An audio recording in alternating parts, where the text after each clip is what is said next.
Você está preparado para o Natal? Como é que está teu coração para o Natal?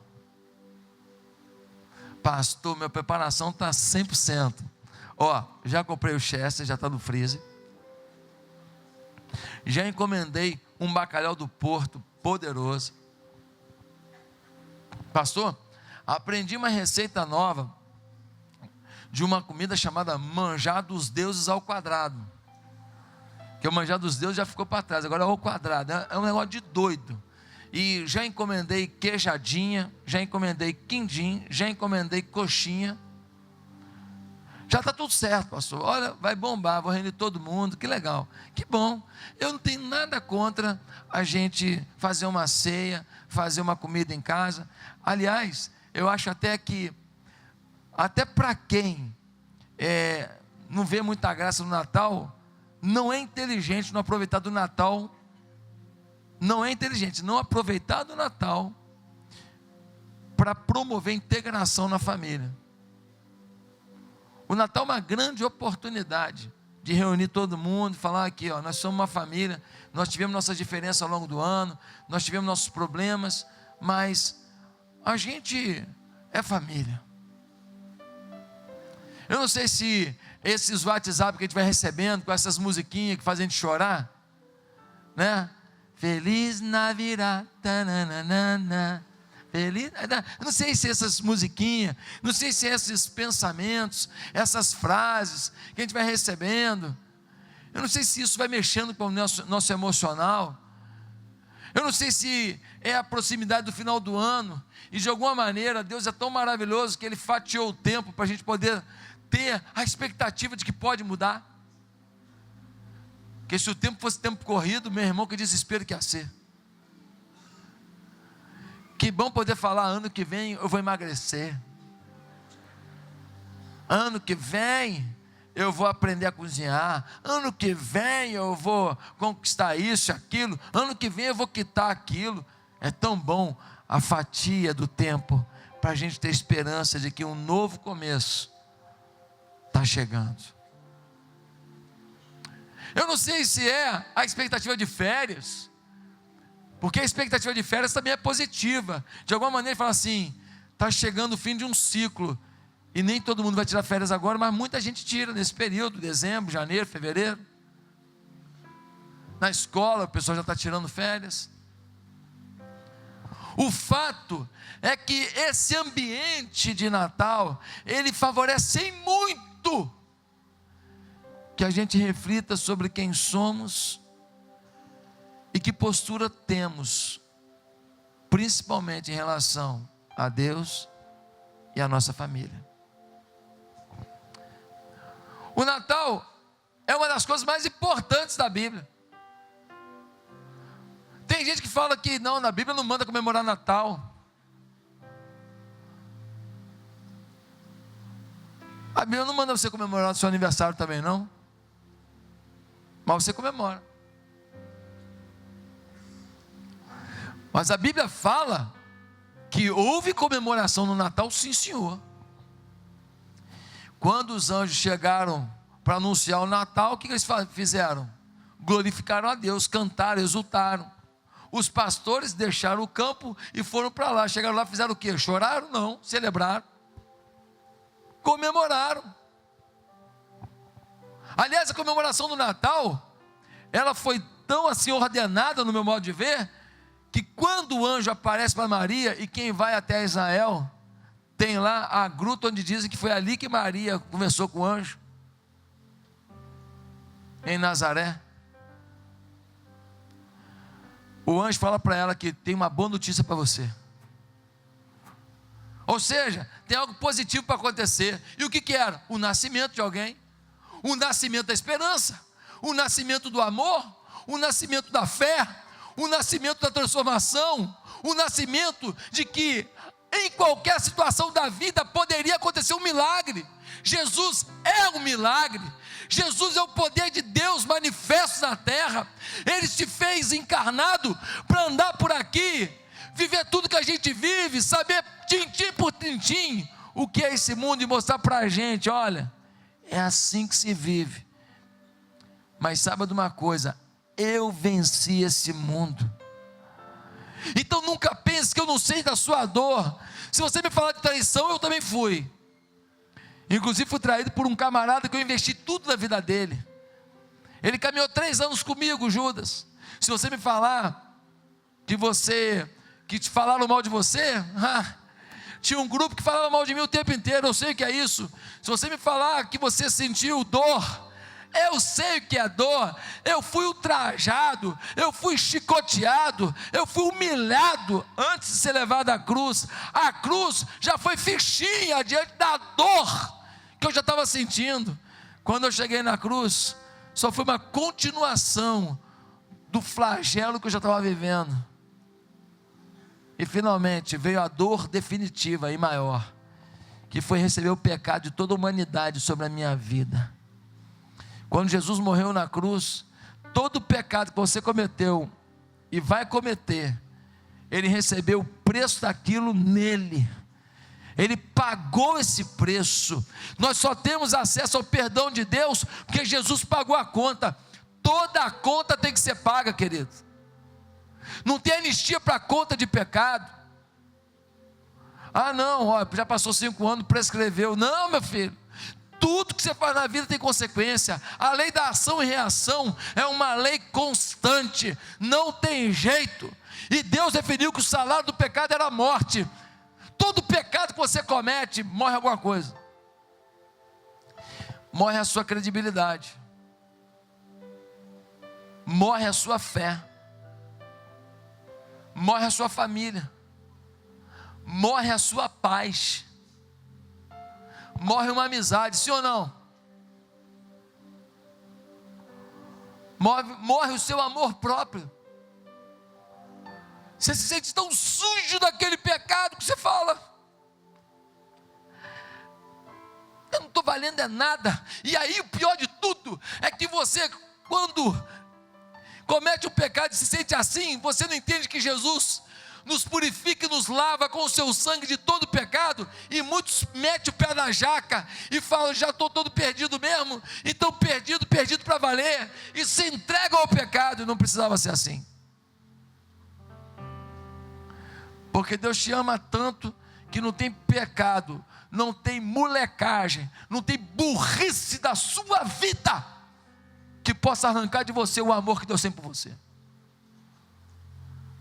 Não tem decisão equivocada da sua história que arranque de Deus o projeto dele para você. Você está todo errado, falando: Deus, eu não quero papo, vou fazer do meu jeito. Como eu disse, arrependimento é concordar com Deus. Isso é arrependimento. Deus, o Senhor está certo, eu estou errado. Arrependimento é concordar com Deus. Ainda que você discorde, diga: eu discordo. O Senhor não sabe de nada, o Senhor só fez o mundo só. Quem sabe mesmo sou eu, que fiz até a 8ª série. O Senhor não sabe de nada, o Senhor criou o mundo, o Senhor fez a humanidade. Ontem eu estava num casamento, e tinha lá uma orquestra. Meu irmão, tocou a música lá, e começou aquele trompete. Pam, pam, pam, pam. Meu irmão, falei: como é que alguém pode duvidar que Deus existe? A música é uma prova que Deus existe, Bertô. Que negócio extraordinário. Tem música que a gente canta, beleza. Mas tem música que você vê que Deus existe, porque ela vem e faz assim, ó, entra por dentro da alma, não é? E faz assim, ó,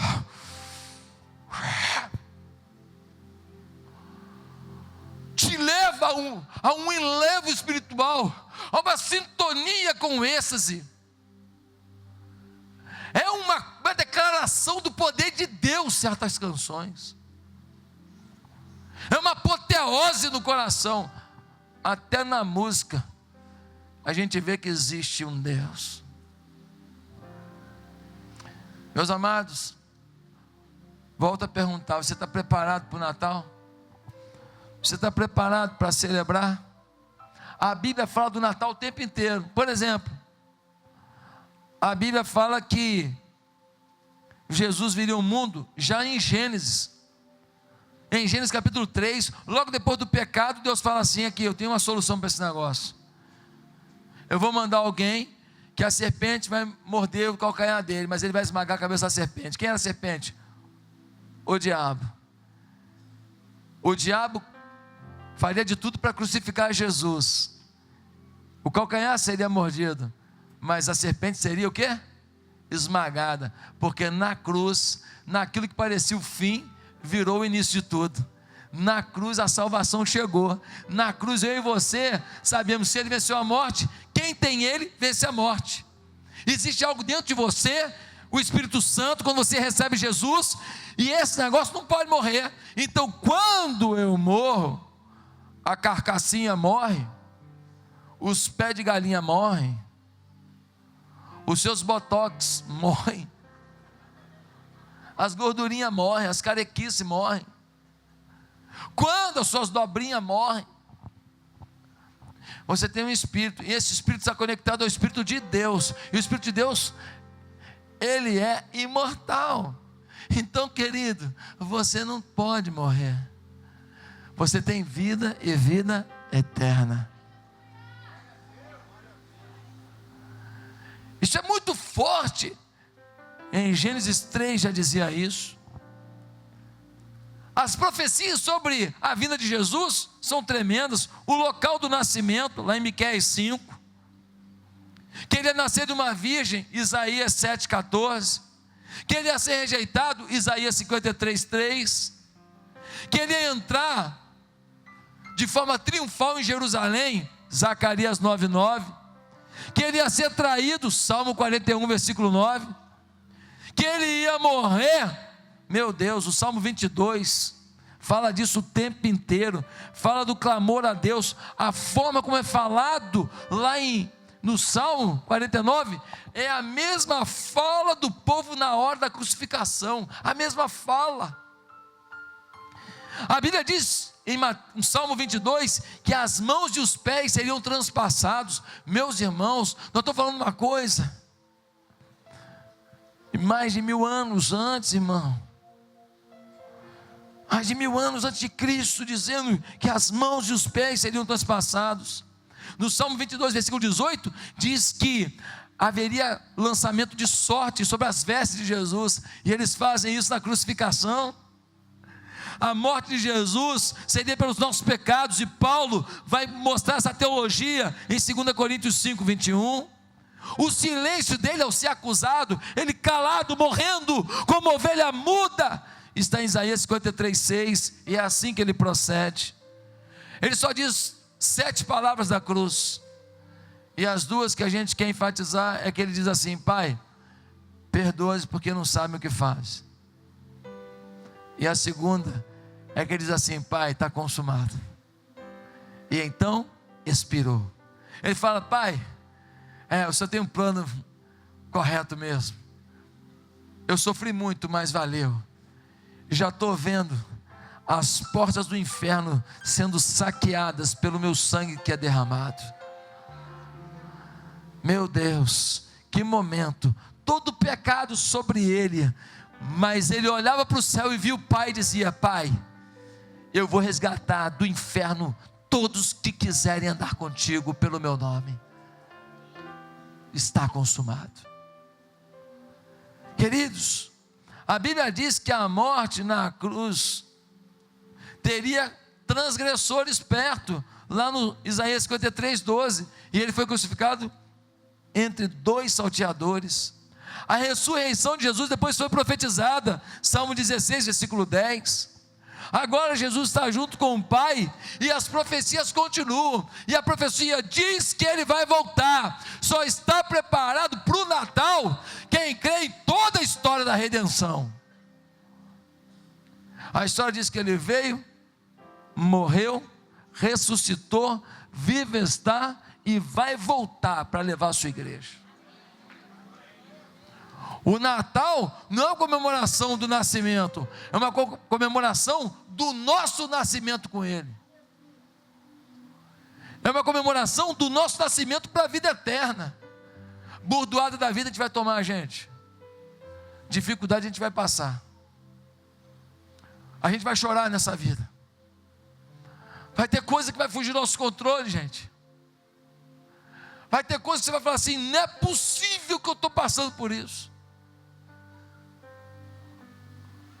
Tem uma irmã da nossa igreja que está agora com o filhinho dela, com leucemia, menino de 11 anos. O Pedro, ora pelo Pedro. A irmã Liliane está morando lá no quartinho, sei lá, de 9 metros quadrados, lá, não sei quanto metro quadrado que é aquilo, pequenininho, morando ali com o seu filho.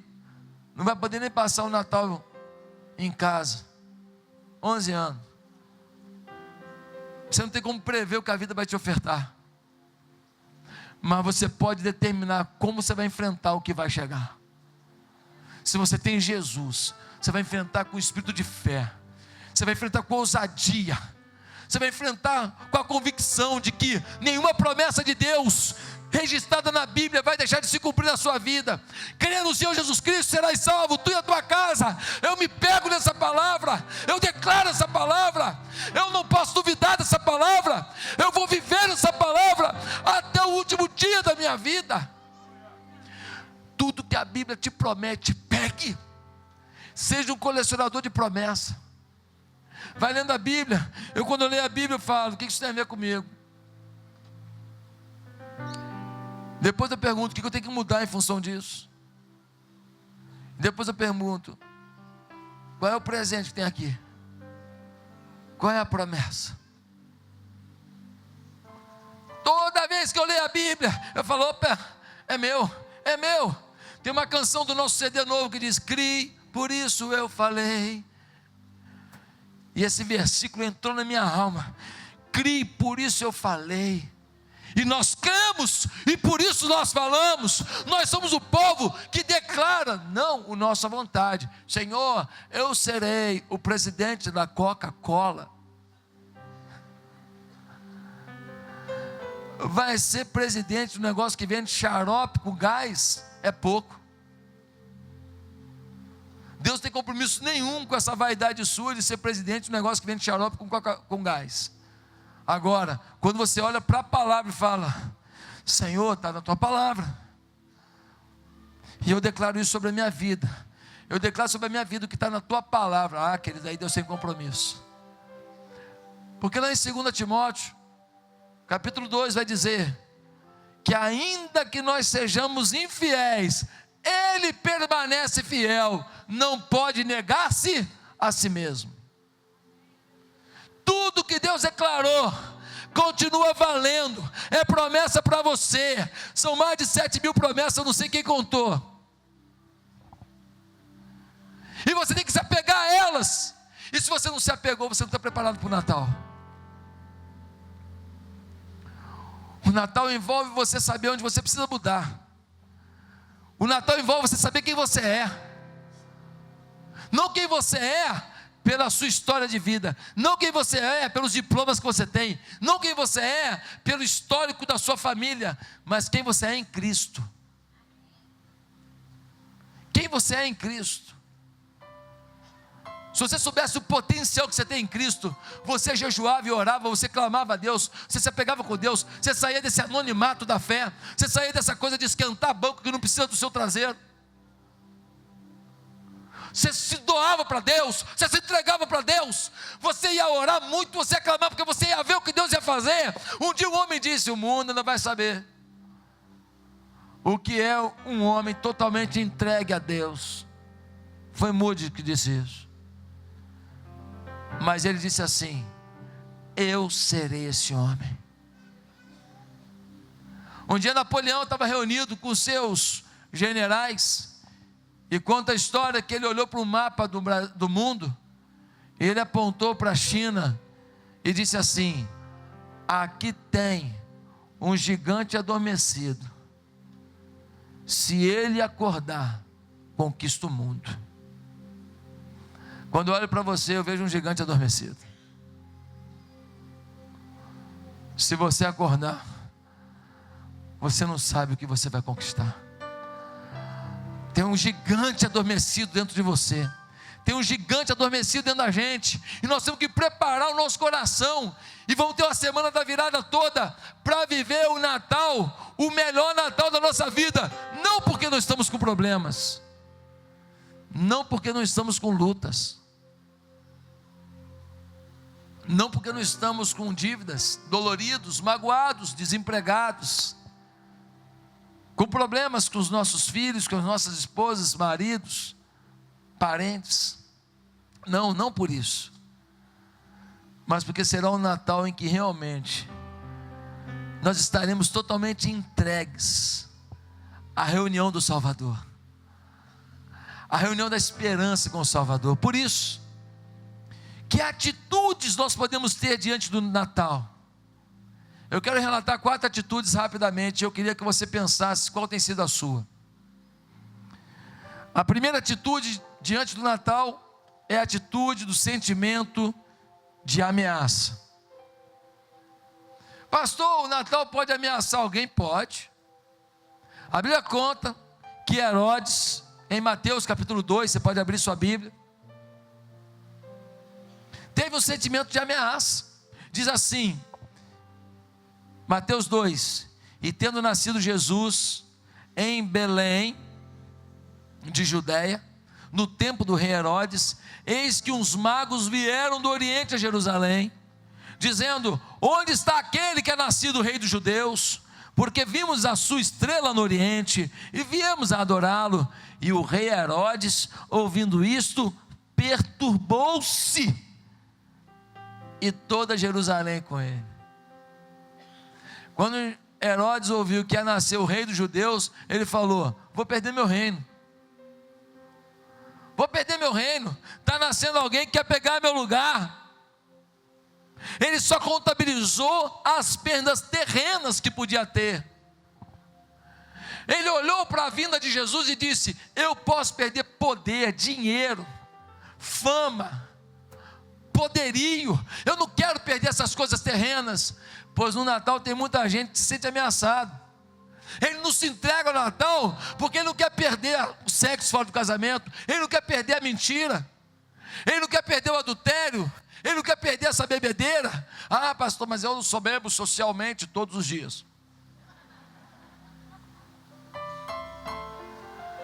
Ah, pastor, ele não quer perder esse linguajar. Ele fala palavrão como se fosse elogio. Você, hein, é um... Ele acha bonito. Ele fala como todo mundo. Ele conta uma piada imoral como fosse a coisa mais normal do mundo. Aqui, ó, a boca de um servo de Deus é uma boca que tem que edificar em tudo que diz. Rir, contar piada, fazer gracinha faz parte. Agora, você denegrir a sua conduta com a sua boca, você falar coisas que remetem ao mal da sociedade, está errado. Tem gente que olha para Jesus como uma ameaça. Aqui, eu não vou abrir mão das minhas vontades. Como os magos voltaram para casa por outro caminho, sabe o que Herodes fez? Ele fez um decreto de que todo menino de 2 anos para baixo tinha que morrer, com medo de perder o seu reino. Querido, infelizmente, muitas pessoas não se entregam ao Salvador,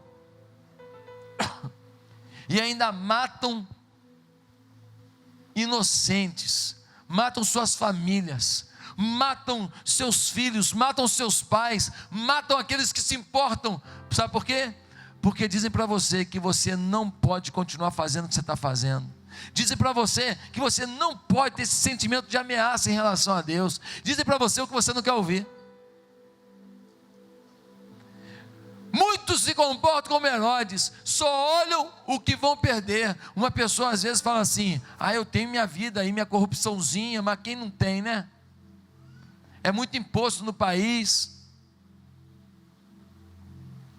e eu faço as minhas mulambadas aí e tal. Mas tudo bem, mas eu dou até minha oferta. Se os caras da Lava Jato aparecem na sua casa para dar uma lavada jato na sua vida, vai valer a pena? Vai valer a pena o seu nome na capa do jornal? Não, mas Não, mas eu fiz a molecagem sem esperar que aconteça isso. Pois é, você vai ver só. Querido, aqui ó, vou te falar uma coisa. O cristão, a lei dele é diferente da lei do ímpio.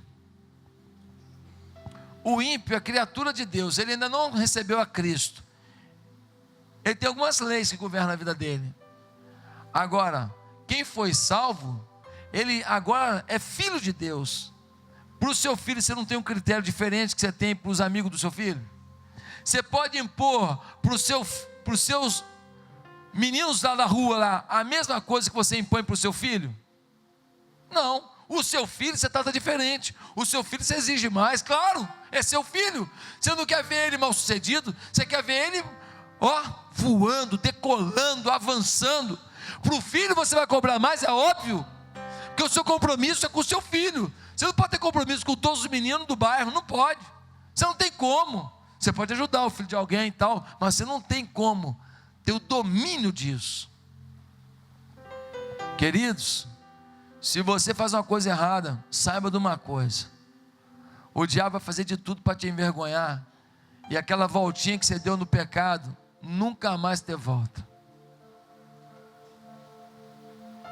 Quando eu sou tentado a qualquer coisa, eu penso, ó, se eu fizer, se eu falar, se eu agir como todo mundo faz, eu tenho certeza, quando eu acabar de fazer uma besteira, tem uma fila de gente falando: que papelão, hein, pastor? Eu tenho certeza. Se no futebol o cara me der uma bordoada e o meu sangue subir, eu falar: ah, é? Ah, é? Sei correr, né? Porque bater não dá para bater ninguém. Mas se eu falar um aé para alguém, eu tenho certeza que o diabo na minha hora fala assim: olha aí, ó, pastor, hein? Imagina se não fosse. O diabo quer me envergonhar, quer te envergonhar. Você não sabe disso não? Se você der uma voltinha na esquina ali, querido, do pecado, está arriscado de te levar até o Japão no pecado. Muita gente foi dar uma voltinha lá fora, nunca mais voltou. Muita gente foi dar uma voltinha e morreu na voltinha. Cuidado com o pecado, cuidado com o sentir ameaça em relação ao Natal, aos princípios de Deus para a sua vida. Uma segunda atitude que nós podemos ter é de indiferença em relação ao Salvador. Dá uma olhada em Lucas capítulo 2, versículo 7.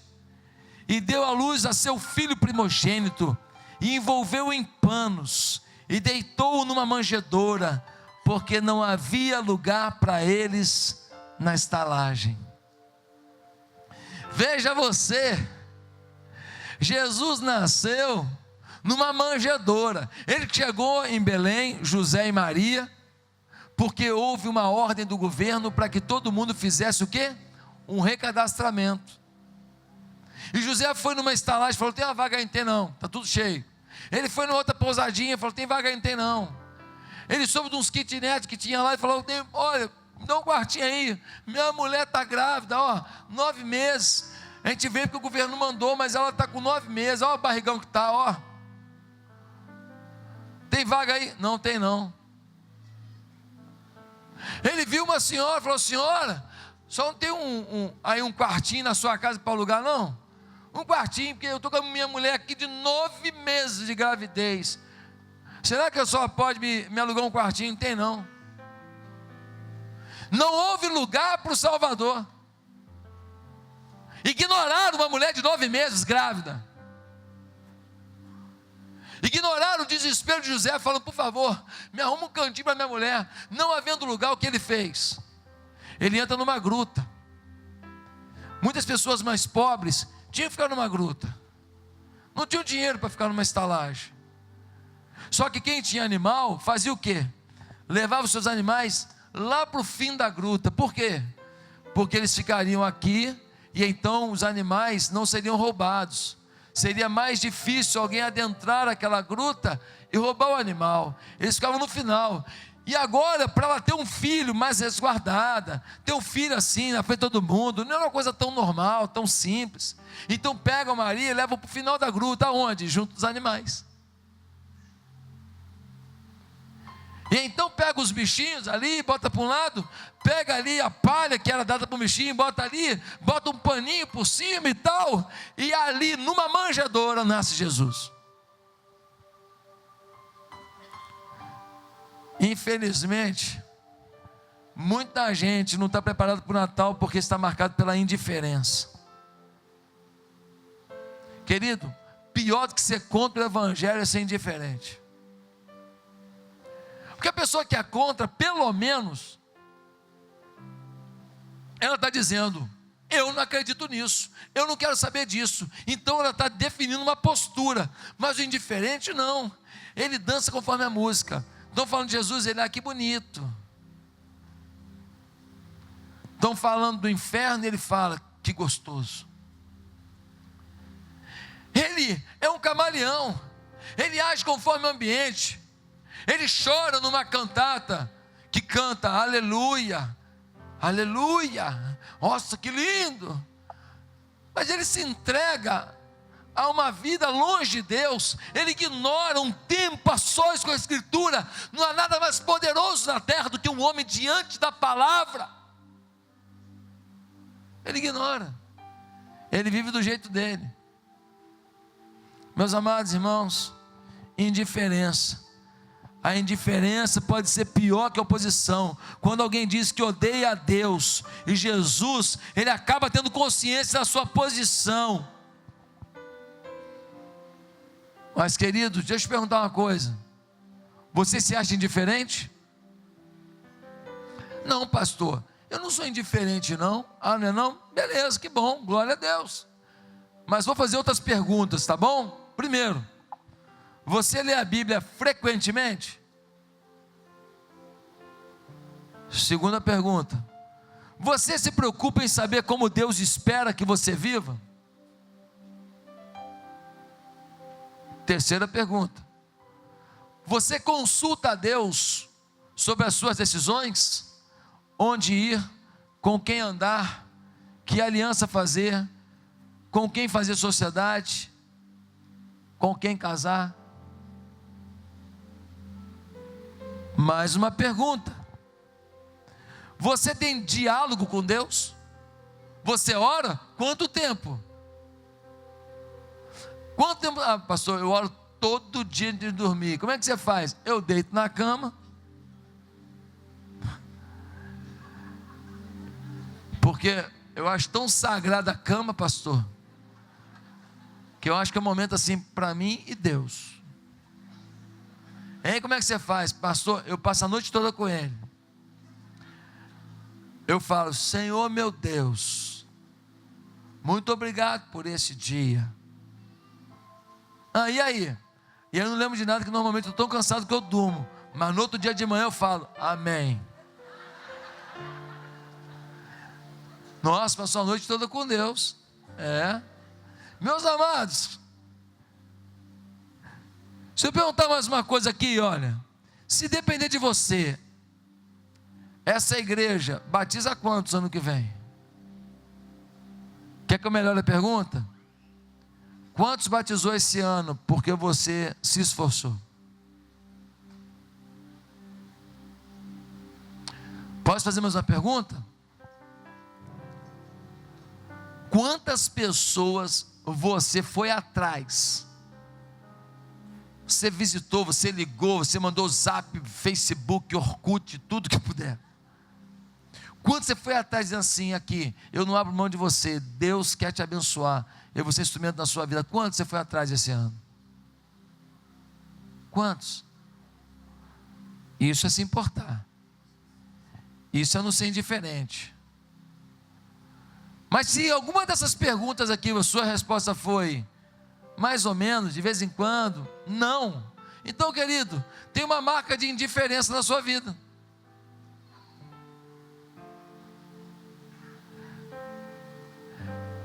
Eu gosto de conversar com uma pessoa, ela me faz bem.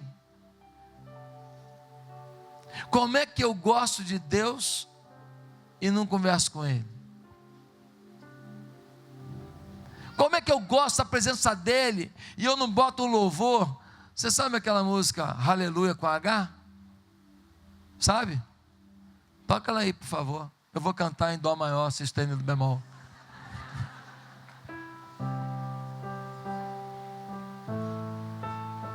Pelo amor de Deus, olha isso. Não vou cantar não, fica tranquilo. Você sabe cantar essa música aí?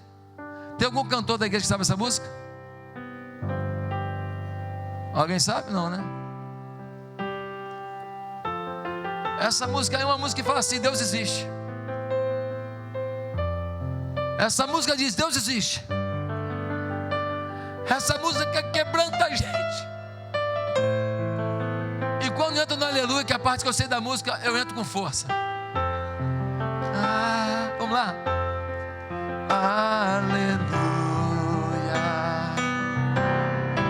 aleluia,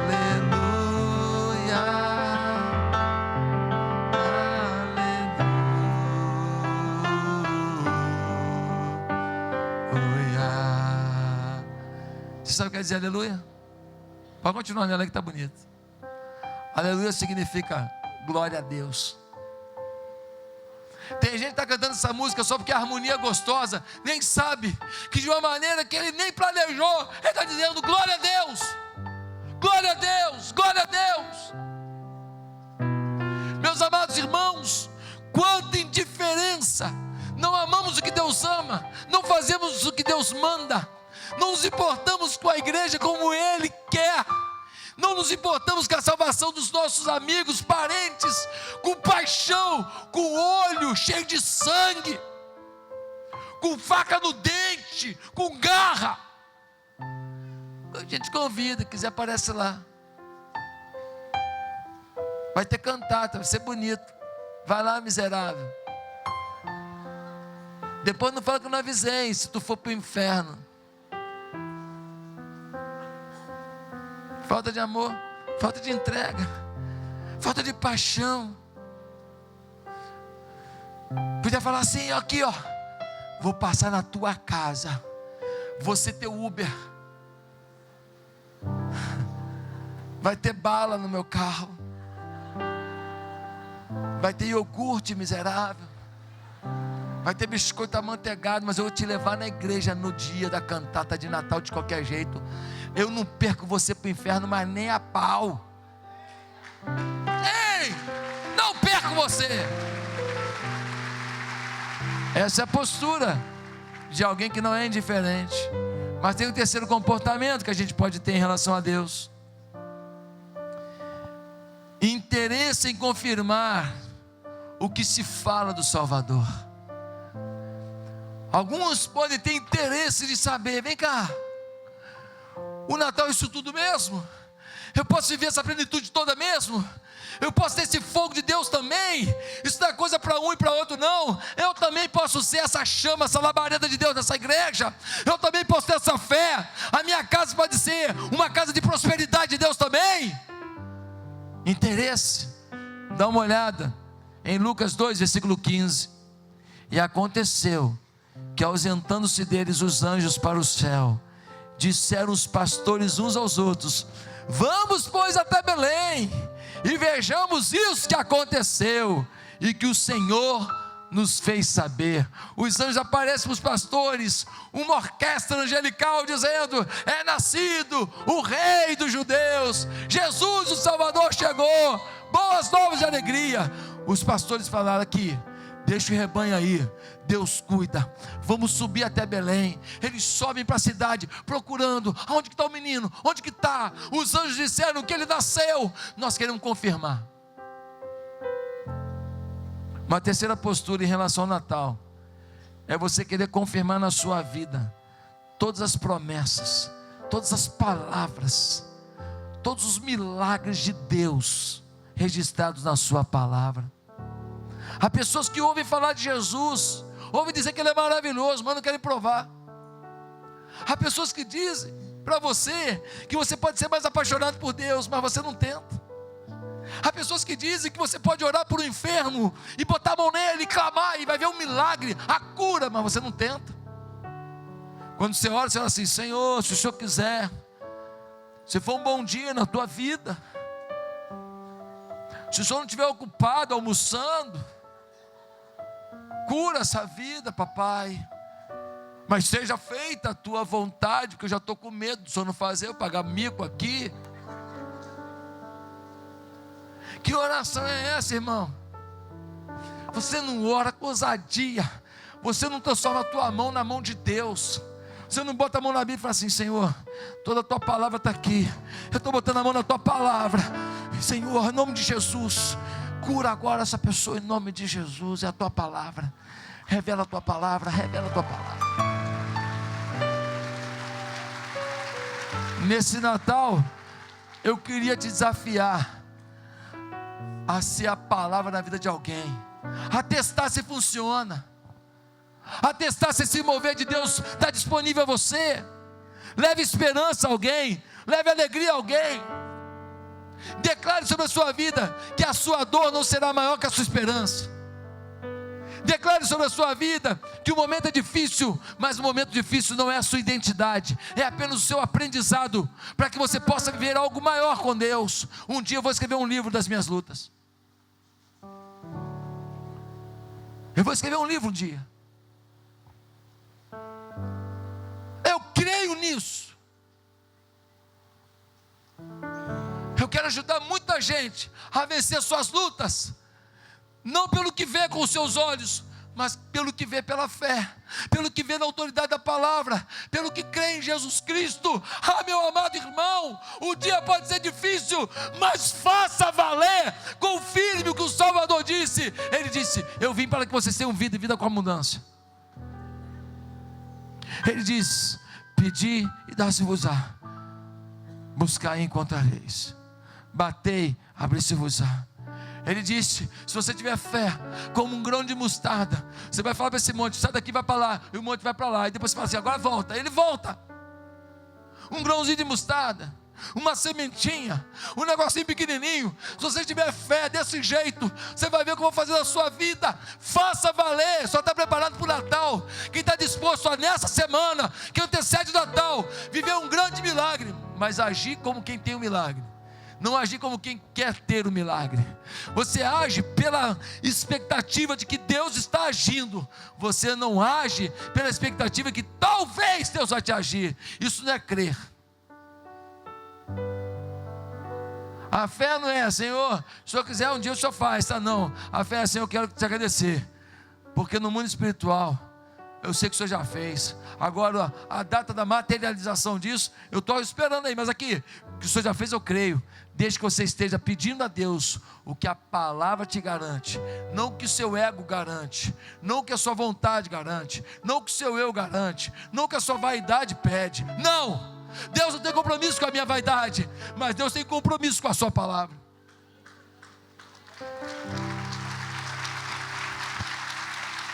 Em último lugar, qual é a última atitude que você pode ter nesse Natal? É o desejo de adorar o Salvador com o seu melhor. Mateus 2, versículo 1 e 2 diz assim: e tendo nascido Jesus em Belém de Judeia, no tempo do rei Herodes, eis que uns magos vieram do Oriente a Jerusalém, dizendo: onde está aquele que é nascido rei dos judeus? Porque vimos a sua estrela no Oriente e viemos a adorá-lo. Os magos do Oriente foram até Belém para adorar a Deus. Agora versículo 11: e entrando na casa, acharam o menino com sua mãe Maria, e prostrando-se o adoraram, e abrindo seus tesouros, ofertaram-lhe dádivas, ouro, metal precioso, né? Brilhante, simboliza a realeza de Jesus. Incenso é presente de sacerdote. O sacerdote colocava incenso no templo, significa todo o sacerdócio de Jesus. E mirra é uma resina medicinal, é uma resina odorífera, produzida para que promova, inclusive na vida de quem morre, a sua manutenção do corpo, o seu embalsamento, dizendo: aqui está nascendo aquele que vence a morte, aquele que é preservado na morte, aquele que conquista a morte. Meus amados irmãos, eles oferecem ouro, incenso e mirra, eles querem doar o seu melhor a Deus. Quero concluir essa mensagem perguntando: e você? Tem dado algo precioso a Deus? Pastor, sou fiel dizimista. É muito pouco. Tinha que dar mais dinheiro, pastor. Não, não é isso não. É que o seu dízimo é muito pouco. Deus está menos preocupado com o seu dízimo do que com a sua vida. O dízimo é o básico. A Bíblia diz que devemos dar o dízimo, está certo. A Bíblia diz que devemos dar ofertas de gratidão, de esperança. Tem que estar certo. A minha pergunta é: qual é o sacrifício que você hoje oferece para Deus? O que você faz hoje que significa sacrifício na sua vida por amor a Deus? Eu tenho aqui novos pastores que foram consagrados domingo passado. Pessoas que têm se dedicado, que têm de noite visitado pessoas, que têm ido ao hospital, que têm muitas vezes aberto mão do seu tempo e dormido pouco para poder ajudar alguém. E eles agora são pastores nessa igreja. Tem aqui na igreja pessoas que não sabem nem falar muito bem não. Eles são muito simples. São pessoas assim, até tímidas, mas decidiram cuidar de uma célula e começaram a visitar a gente, cuidar de gente, abençoar a gente. E eles se tornaram realmente assim, pessoas que se sacrificam por amor aos outros. A minha pergunta é: qual é o sacrifício que você faz por Jesus? Se depender da sua vida, até onde vai o Evangelho? Se depender da sua vida, até onde vai o poder de Deus? Se depender da forma que você vive, quantas pessoas vão olhar para você e dizer assim: eu tenho que seguir esse caminho aí. Queridos, José e Maria pagaram o preço para que o Natal acontecesse. Foi mole não. O Herodes deu uma ordem. Qual foi a ordem? Mata as criancinhas. O José, que era um cara que tinha uma carpintaria, um homem bem sucedido, um homem vitorioso, ele pega suas aparelhagens de marceneiro, bota nas costas de um jegue lá e foge para o Egito. Perde a clientela, perde o seu estabelecimento, perde seus fornecedores de matéria-prima, ele perde tudo. Ele vai para o outro canto do mundo para preservar a vida do Salvador. Querido, você já parou para pensar que o José abriu mão de tudo? Agora, tem uma coisa que eu preciso te falar. José foi o único homem do mundo que ouviu o Filho de Deus lhe chamar de papai. Deus confiou um povo a Moisés. Deus confiou um reino a Davi. Deus confiou profecias a Isaías. Mas Deus confiou seu próprio filho a José. E talvez você diga assim: mas no final da vida do José, a gente nem sabe o que aconteceu, porque ele some da história. Pois para mim ele é o maior ministro da história. Depois de Jesus, para mim o maior ministro da história chama-se José. Porque o maior ministro é aquele que ele some, mas seu ministério fica. Ele some, ele sumiu, mas vai ver o que o filho dele fez. O maior ministro da Bíblia, um homem que pagou o preço para viver o Natal. E você? Está preparado para o Natal? Por favor, não precisa deixar de fazer o pernil. Não precisa deixar de botar as frutas na mesa, as frutas da época. Não precisa deixar de fazer lá uma comidinha que você aprendeu com a sua avó, que é tradição na família, que bota lá azeitona, que bota lá bacalhau. Não, pode fazer. Não é esse o problema, mas a questão principal é: Você está querendo confirmar o que é o Natal? Querendo fazer valer o que o Natal trouxe? Você está disposto a se doar pelo Natal? Você está disposto a vencer a sua indiferença em relação ao Natal? Você está disposto a deixar os seus pecados e as ameaças que para você o Natal trouxe, porque você não quer abrir mão delas? Você quer que Deus se curve ao que você quer? Você tem uma semana para viver tudo o que precisa e preparar seu coração para viver o Natal. E a minha oração é que você não apenas escute de alguém, mas que você escute da boca de Jesus: Feliz Natal. Curva a sua cabeça. Quero perguntar quantas pessoas aqui dessa noite estão conscientes que não têm vivido em Deus o que deveriam. Estão conscientes que não têm renunciado o seu eu para deixar Jesus reinar em suas vidas.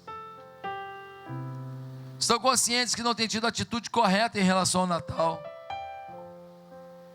mas hoje querem viver o Natal do jeito que o Natal é: renúncia, entrega, sacrifício, atitude de fé para fazer valer, confirmar o Natal. Se você quer isso nessa noite, na sua vida, se você quer entregar a sua vida a Jesus de todo o coração, eu queria te pedir um favor. Onde você está agora, você vai repetir uma simples oração. Ninguém vai ouvir. Você não vai falar alto não, você vai falar no coração, porque Jesus está sondando é o seu coração, não é a sua boca. Jesus não está preocupado com o discurso, está preocupado se o discurso é sincero. Eu quero perguntar quantos aqui nessa noite querem entregar a vida a Jesus. Então repete comigo uma oração de todo o seu coração. Diga assim: Santo Deus, eu não vou jogar fora o meu Natal não. Eu não vou ter uma sensação de Natal maravilhoso sem ser. Eu vou viver um Natal, o melhor Natal da minha vida, independente dos problemas que eu estou vivendo. Senhor, eu vou fazer valer a Tua voz esse Natal na minha vida. Me visita com o Teu poder agora, Senhor. Eu me rendo a Jesus, peço perdão dos meus pecados. E eu nesse momento, eu pego a Tua palavra na minha mão e falo: ó, eu vou agarrar essa palavra, eu vou viver essa palavra. E eu não vou viver na indiferença não, vou viver na essência da Tua palavra. Pelo nome de Jesus.